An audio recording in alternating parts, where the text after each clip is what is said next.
All right, now I think we're really ready to go. Thank you, guys. I really appreciate that. I really appreciate that. And you may all be seated. Thank you for sharing that time with me. Y'all are like a big family, actually. We need to see a barbecue, and we can like break out into some sort of like.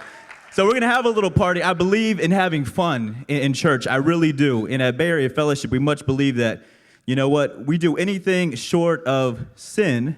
We don't believe in that, even though it's a real thing. We believe anything short of sin to reach others, to reach those who are not being reached by others.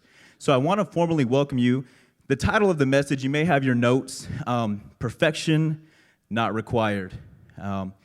Many of us have the idea that we have to be good enough to be able to serve as a greeter, to be able to speak on any sort of platform. And the devil uses that lie constantly to hold each one of us back from your God-given dreams. God-given dreams. So we're going to talk about that today.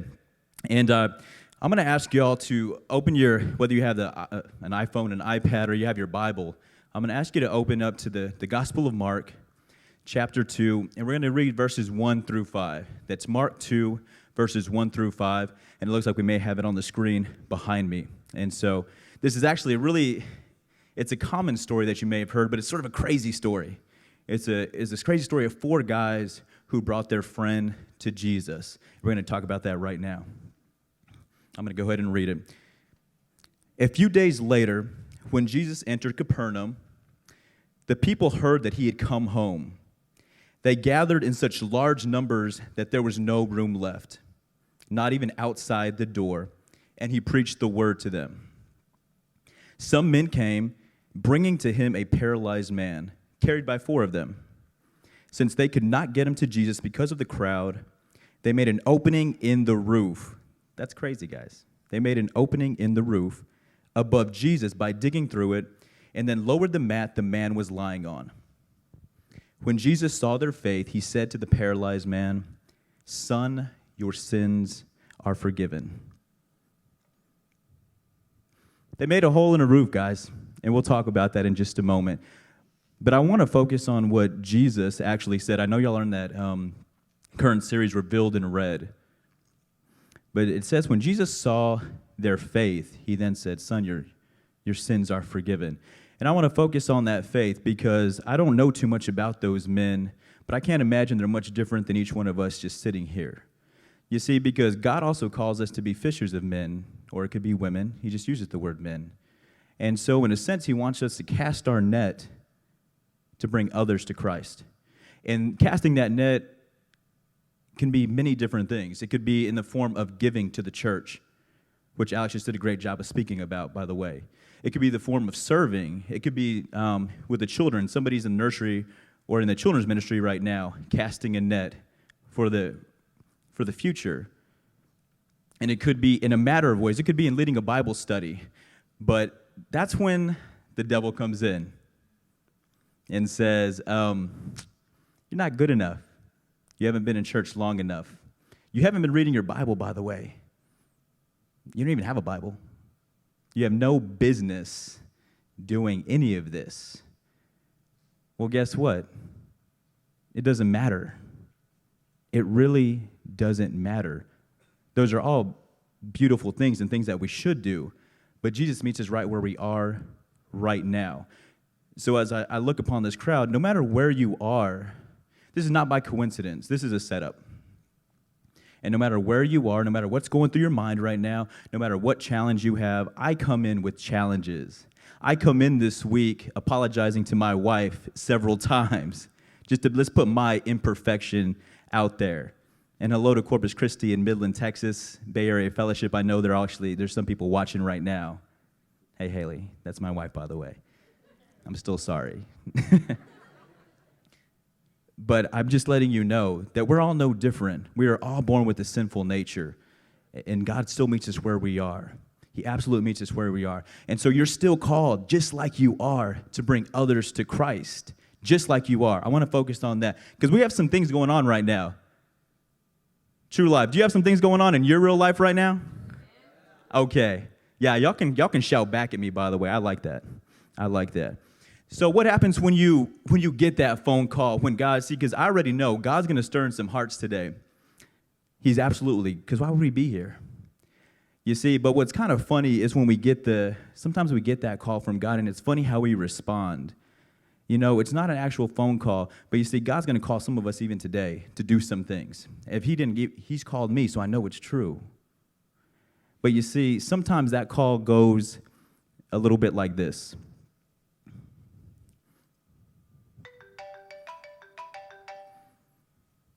God's calling right now.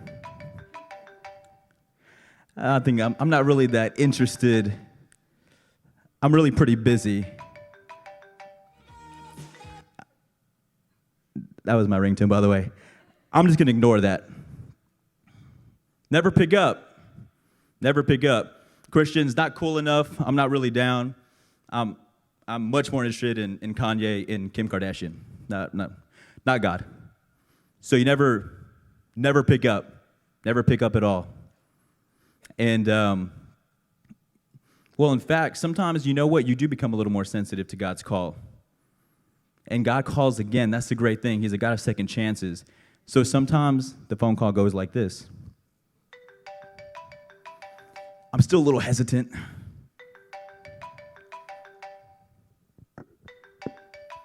I'm going to pick this one up. Hello? God, yes. Yeah.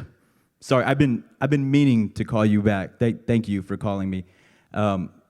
Yes, I'm doing well. Thank you. Oh, you want me to volunteer? I work really late on Saturdays. It's really hard for me to wake up on Sundays. I don't think I could do that. Oh, next? Bible study? Whoa. Yo, you know I'm really not qualified for that. There's no way I could do that. God, thank you, though. I love you. I'll be here maybe next year. Thanks, God. Okay, love you too. Okay, bye-bye. And so the lies that we feed ourselves, and what do? You stay in the same place, and you do that 1 year, and then like I've now realized, 1 year becomes 5 years, becomes a decade, and we never answer the call. We never answer the call. And I'm saying that from experience. I'm saying that from absolute experience. And so today, I do want to welcome you to Perfection Not Required. And we're going to talk about 3 qualities of those who bring others to Christ. Those 3 qualities of those who bring others to Christ. If you have your outline with you, the first point is they care enough to get involved. They care enough to get involved. You see, I want to go back to that story of those men. It said that when the people of Capernaum knew that Jesus was there, that they all gathered in the house. So imagine your house full to the brim with people because Jesus was teaching there, and he was filled to the brim. And so you had these paralyzed men who came in, but yet they could not get inside the house. So they're kind of looking inside the house and trying to get in. How can I get in? I can't get in. The door's closed. And you can imagine you had all these believers listening to Jesus. Very good thing. Sort of like this, though. Jesus, us, very intently listening. You can imagine all of them. Yet, there's somebody in need outside. There's a paralyzed man who needs Jesus. You see, sometimes as Christians, we get busy doing our own Christian thing. We get busy doing our own church thing. Well, you know, I'm in the band, and you know, I'm just trying to get to church, or I'm just going to attend, and I'm just barely getting there, and those are beautiful things. Those are great things. But just like we're called to be fishers of men, we can't get too busy simply doing our own thing, because it's part of our calling to speak to others and bring others into this church. It's part of our calling, but sometimes we're doing something good, but we have our backs to those who haven't experienced Jesus, who haven't experienced God in their lives. And we're going to talk about an opportunity that you all have that's actually right before each one of you all, and I'm actually really excited about that. You see, what's another thing? Why don't we get involved? Sometimes as Christians, we get a little judgmental. We can be a little critical of others once we've experienced God, once we maybe cleaned ourselves up a little bit and act like we're different, acting as if we don't have a sinful nature. Like when you came out of your mom's womb, you were just like perfect, you know? Like you were different. Well, I wanted to tell you a little story because, sometimes maybe you have a friend, and I'm going to speak to my men here really quick, women too, but we'll actually get more into the women in just a moment. But if this guy had a soundtrack to his life, the guy we're going to talk about, it might sound a little bit like this.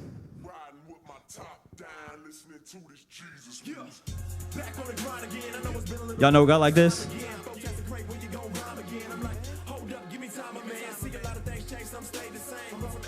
So when we meet this guy, sometimes we're like, I don't know about this dude with his gold chains, man. I don't even know he has a job.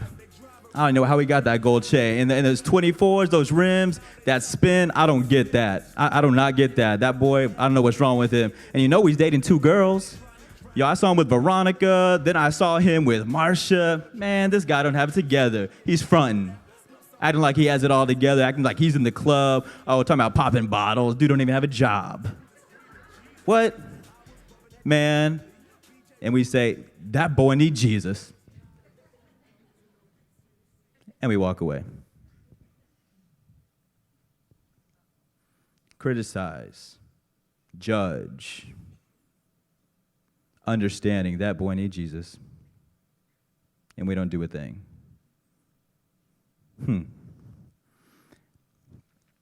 All right, ladies. I didn't forget y'all. So we may know a lady, a young woman, maybe a grown woman in our lives. And if she had a soundtrack to her life, maybe it'd go like this.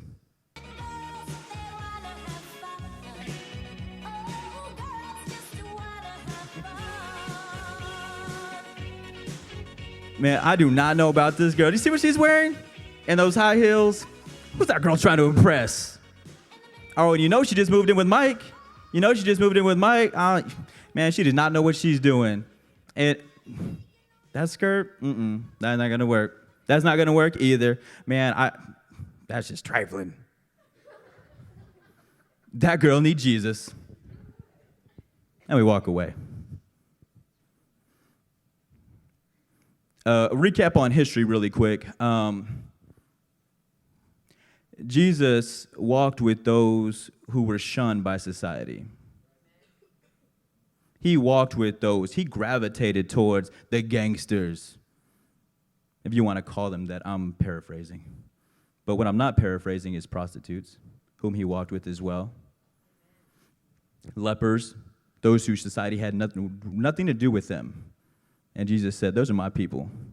That's my dog. That's my girl. And he walked with them. And much like he did that, we're also called to be a reflection of Jesus. We're supposed to do the exact opposite of what we do at times, the way we kind of cast our judgment onto others at times. But we're asked to be involved, to be a fisher of men, to go out and bring them here. So they care enough to get involved. And it just reminds me of that story, and we all have to remember this. When you had a group of men, and you had a woman on the other side, and they had stones. She was a sinner. We're the judgers. And we're about to execute our judgment. Can you believe that? So then Jesus comes in and says, talk about being revealed in red. He who is without sin cast the first stone. So what happened next? I just walked away. Said, you're right. I think it's a very powerful lesson. Next time we find ourselves criticizing, judging, acting as if we're different, which you may be doing things differently, which is an amazing thing, and I hope God honors you for that. I really, really do. But remember that we're called to be a reflection of him, to care enough to get involved. I want to go to point 2, the second quality of those who bring others to Jesus.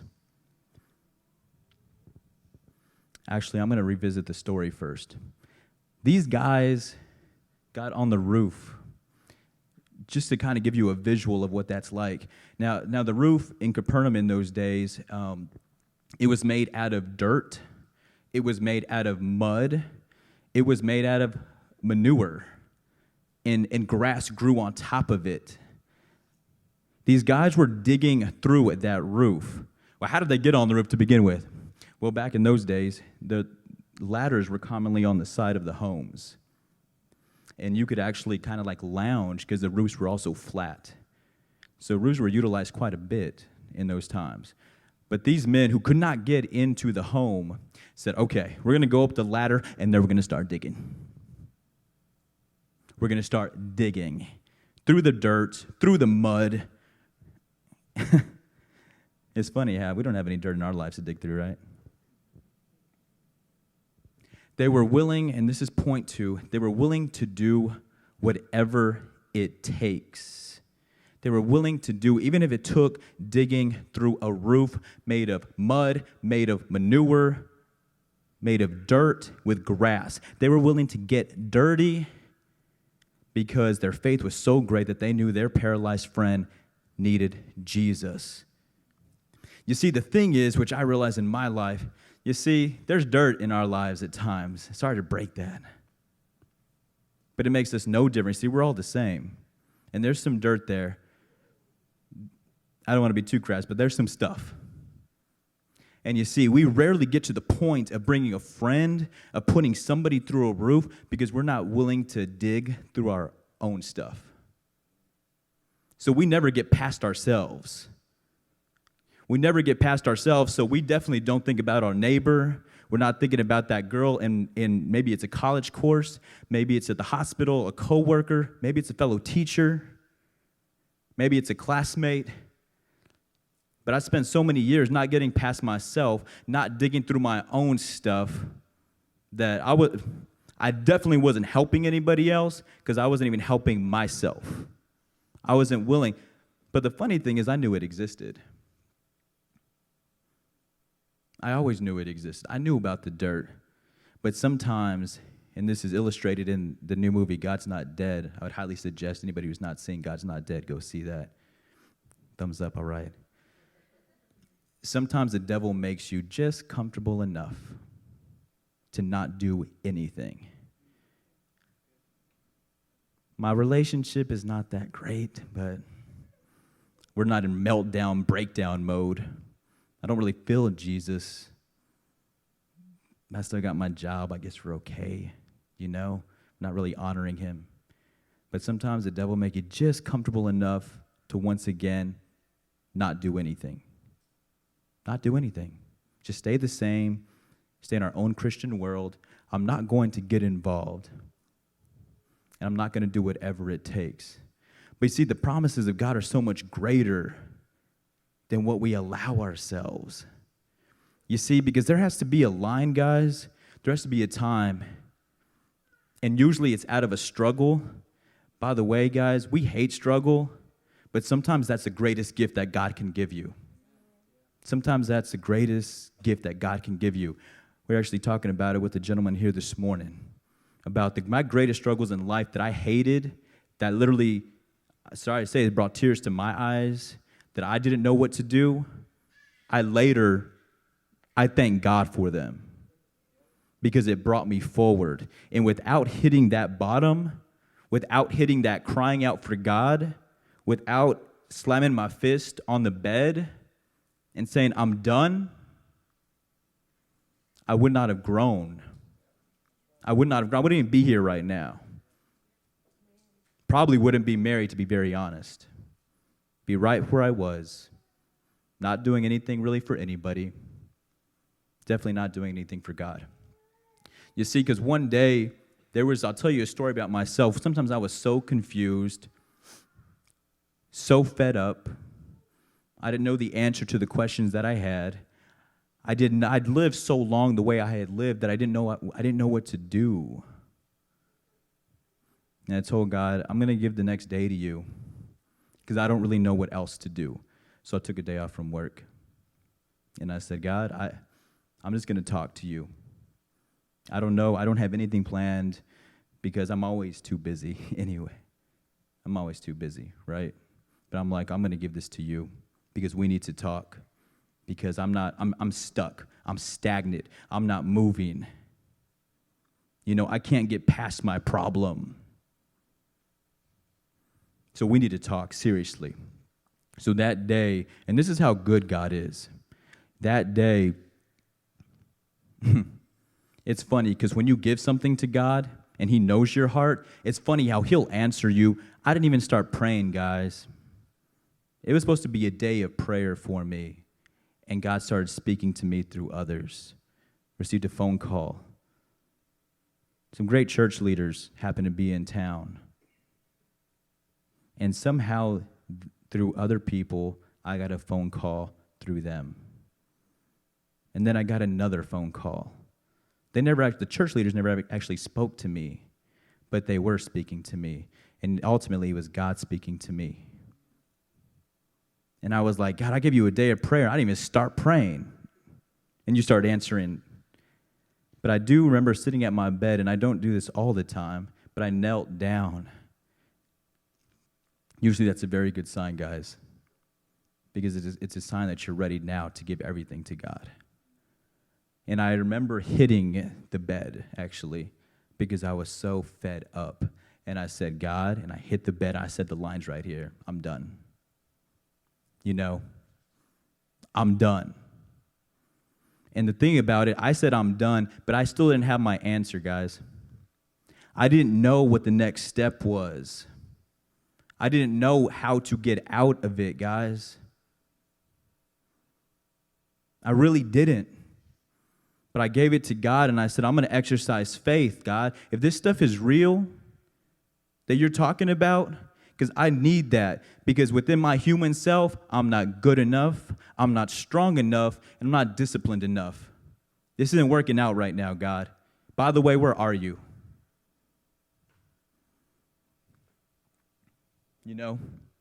Because I'm too busy. Time's not right. I can't do that, God. I'm not good enough. Oh, I'm supposed to write a book? No. My pastor once said, you could be like the next John Maxwell. Yeah, right. Like, whoa, that dream's way too big. And you see, some of y'all have dreams, guys. Some of you all have bigger dreams that are far beyond, and especially for y'all young people, y'all need to get this. Because I would have sat back there all day. I can't write a book. I'm not smart enough. I'm not talented enough. I'm not whatever. But guys, that day I chose, I was like, I'm going to have faith. I'm going to believe. And I want y'all to actually refer to this verse right here. It should be in your notes. It's Ephesians 2, verses 8 and 9. Ephesians 2, verses 8 and 9. For it is by grace you have been saved through faith. For it is by grace you have been saved through faith. And this is not from yourselves.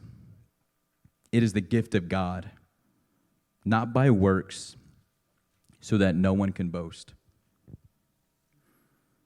Guys, it's a free gift. It's not about being smart enough. It's not about having certain degrees. It's definitely not by the good things that you do. We're never going to be good enough. It says we've all fallen short of the glory of God. We'll never be good enough or qualified enough. It's a free gift. God extends his grace to each one of you all. And he just asked for your faith. It says when those 4 men brought, he said he saw their faith. So you can't earn it. You can't do enough. In fact, the more that you do, the more you get involved, church leaders, It's funny how it works, because the more you realize it's God and not you, the more you realize you learn to depend more on God. The further you go, the more you advance in ministry. Then you realize, oh, it really is just about my faith. My pastor Pastor Bill Cornelius, who is my pastor, he commonly tells us he had a hard time graduating high school. He had a hard time graduating high school. He reaches thousands of people. Literally, as we stand on this stage, he's on a stage in Corpus Christi, Texas, in front of thousands. Someone who had a hard time taking remedial courses. This is not a joke, remedial courses in high school just to get through. But the faith of the man was great, and Jesus says, I can use that. See, because we're all equipped with certain gifts. We're all equipped with certain gifts, and guess what? We're all called. We're all called. So those who bring others to Christ simply get involved, and they're willing to do whatever it takes. First, usually in their own lives. And it's funny, as you start, much like I started, you begin to bring others along with you. And they're just like a fellow struggler, because God works really quick. He's the ultimate shortcut. And you start moving, and then he says, okay, I know you don't got it all together, but you're going to bring others with you. And so you can be working on your own roof, and then you can be helping others as well. It's funny how God does that. And you're like, whoa, I had a Bible study, and all of a sudden we had 20-some people. I think I'm Billy Graham. Like, this is amazing. I just stopped going to the club a month ago, you know? I'm like, God. But I simply got involved. I simply said, if I feel called to this, then I'm willing to do it. I was not much different, but I had greater faith.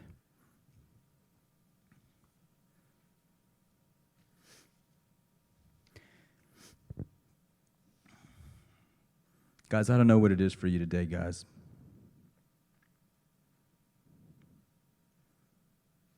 I don't need to know what it is, what dirt that you have to dig through. And I'm here to say that you don't necessarily need to know how to get through it. You see, because it could be drunkenness, it could be gossip, it could be lust, it could be selfishness, it could be a number of things. And you could be all wrapped up in it. But what I'll tell you is when you don't know what to do, the answer is always obedience. And then having faith to say, God, I'm drawing that line because I'm done. And I'm asking you to now guide me through and admit that I can't do this by myself, and be humble enough to say, okay, God, I need you. I'm saying carry me, and I'm done, and I don't even know how to be done. But we're going to take care of this because that's I don't know what else to do. And then God has a way of making a way when you kind of give your heart, and when you say, God, that's yours now. That's yours.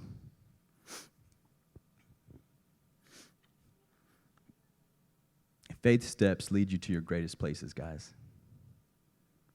Faith steps will lead you to your greatest places.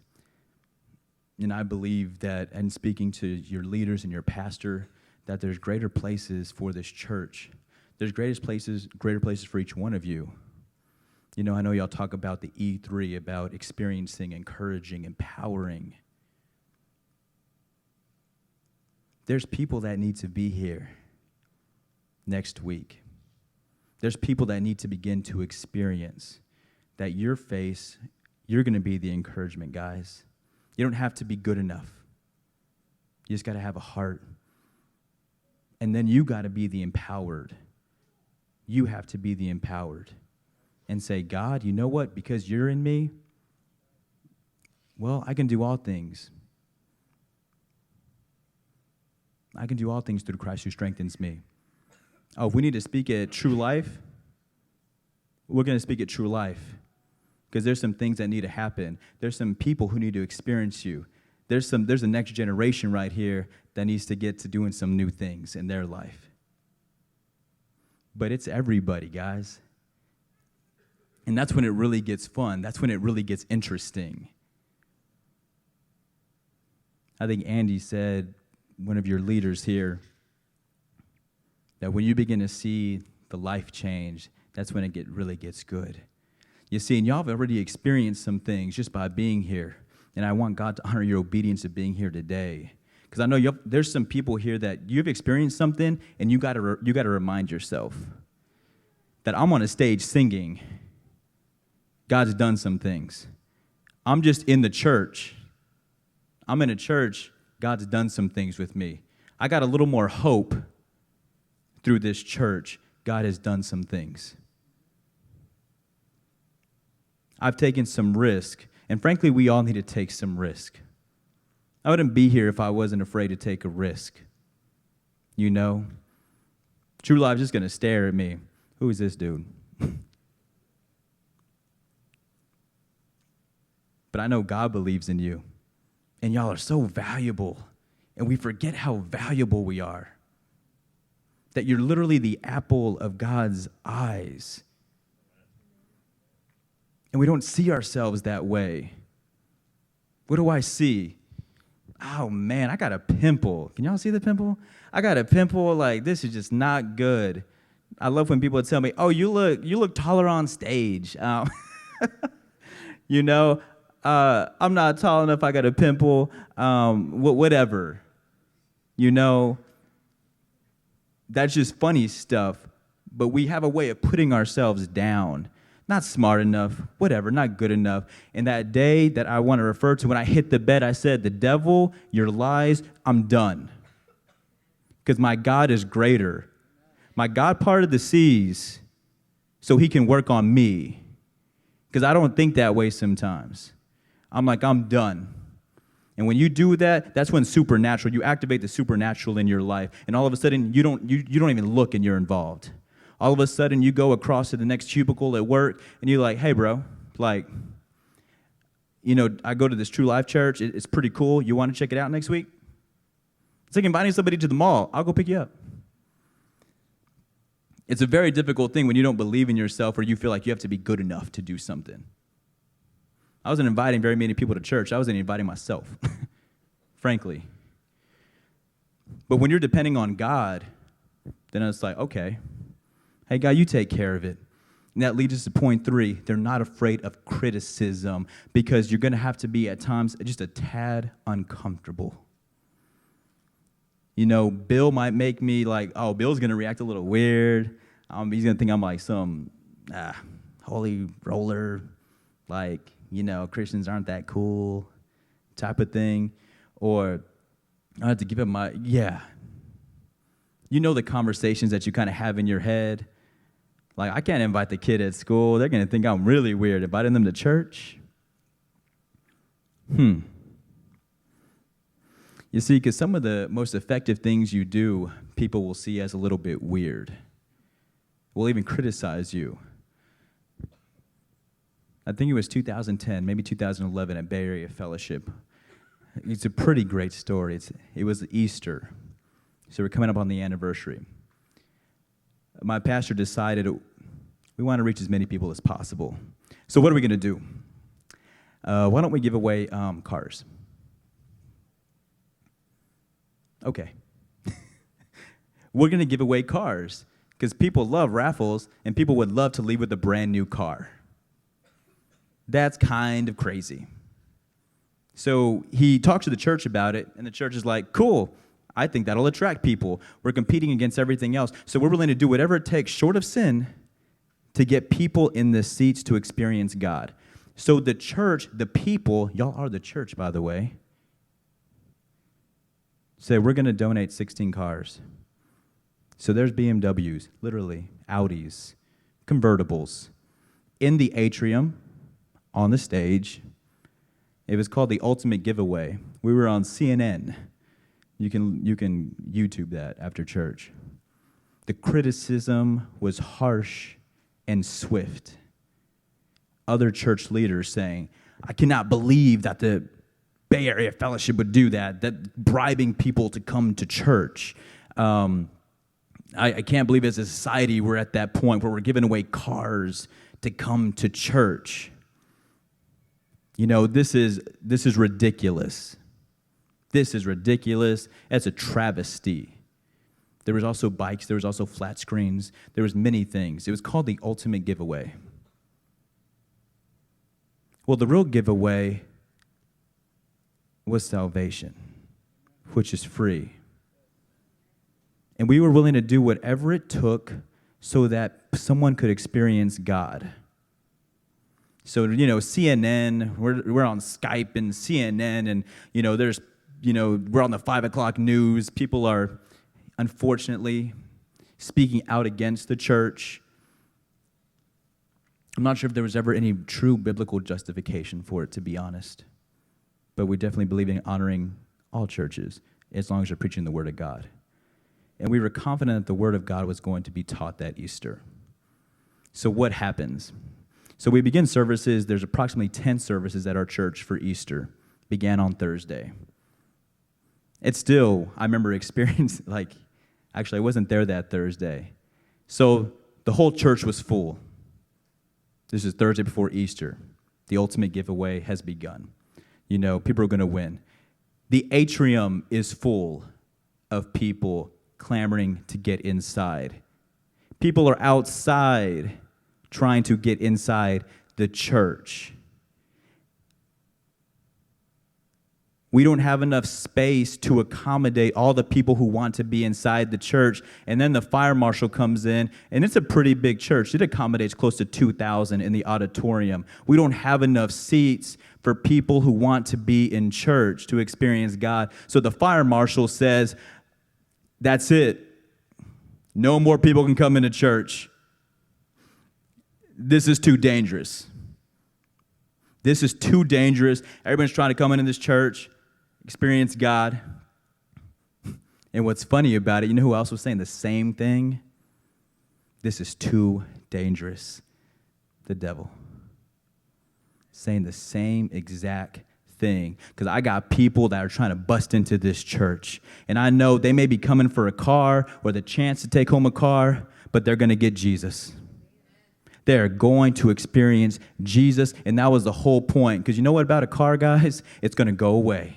Everything you buy, it's going to get old, you're going to get tired of it, and then you're going to want to replace it. That purse you love right now, 2 years, you're going to be like, what's with this piece of trash?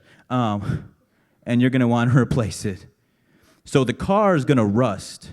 The car is going to break down, and it's going to have nothing. But if they got the gift of God, salvation, you see, that's going to last forever. That's going to last forever. So we were willing to do whatever it took, even if it was a giveaway. And you know what happened, guys?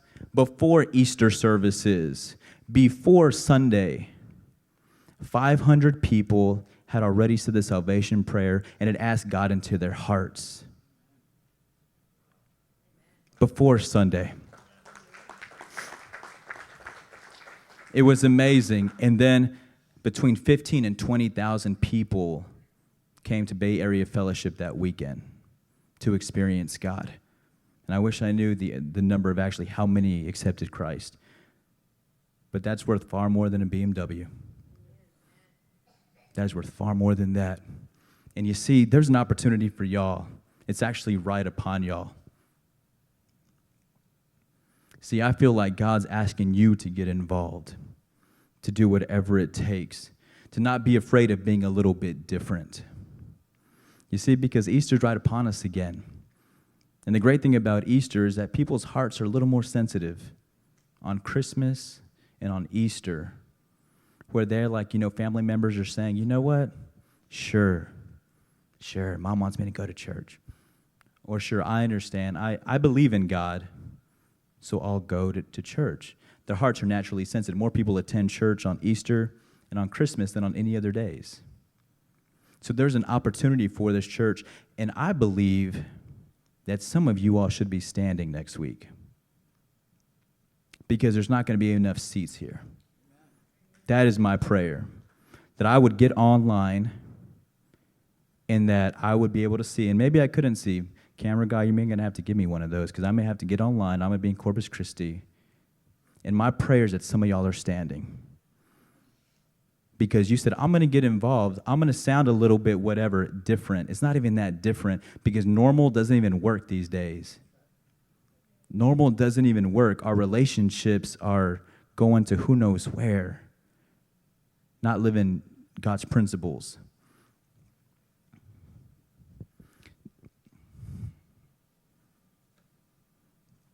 Guys, there's a blank on your notes right there. There's just a blank right there.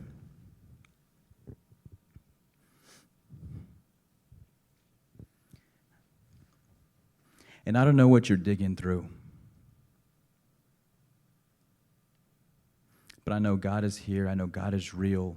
I know God put me here for a reason.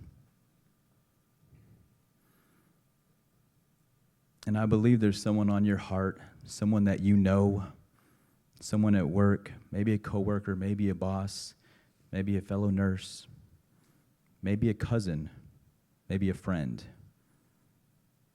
You're like, you know what? I need to answer God's call. I need to, at the very least, invite them to church. I need to ask. And next week would be an amazing time, being that it's Easter. I would encourage you to write that person's name down. And no one's going to know. It's something between you and God, and saying, you know what, I'm going to take a step of faith because I believe in God, and I want them to experience hope. I want them to experience God. And I'm going to write their name down, and I'm going to take that step. I'm either going to send a text, I'll meet there at their locker, I'm going to walk across the classroom, and I'm going to do what God's called me to do. And guess what? It doesn't always work, and that's okay. We have several services. I once left in between services and went to somebody's home and sat with them outside the porch, kind of encouraging them to come into church. You got to hear this. It's just amazing. They didn't come to church that day. It was okay. I felt that I had honored God. And I hope that person felt the love that I had for them. And so I say that, you know what, not everybody is going to pick up the phone for you. And that's okay. Because there's an audience of one that we're trying to honor. It's just an audience of one. And those little voices that say, you're not spiritual enough, I don't know what to say, leave that to Pastor Mondo. It's just your job to get them here. It's just your job to extend the invite. Leave it to your pastor to do the rest. Leave it to God.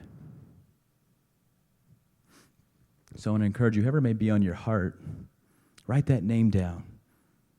Follow through. Lean on God's faith. He says he's going to be faithful to you as well. And it says in the Bible in James, if you come near to him, he will come near to you. So whatever you may be going through, call out.